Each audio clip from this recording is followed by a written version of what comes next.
Firstly, connect JCD OBD programmer to the vehicle.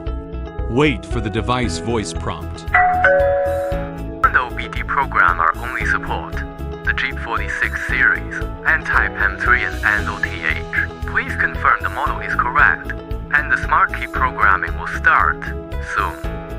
Please insert the original car key and turn on the ignition switch.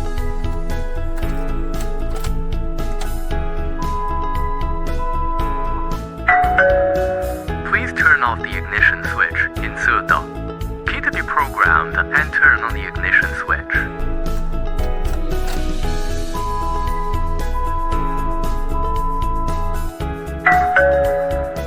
Programming is successful.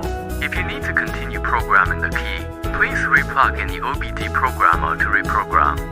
Otherwise, please unplug the OBD programmer. Remove the key we have programmed and test it. Lock. Unlock. Insert the key into the ignition switch and turn to start the car. All key functions are working properly.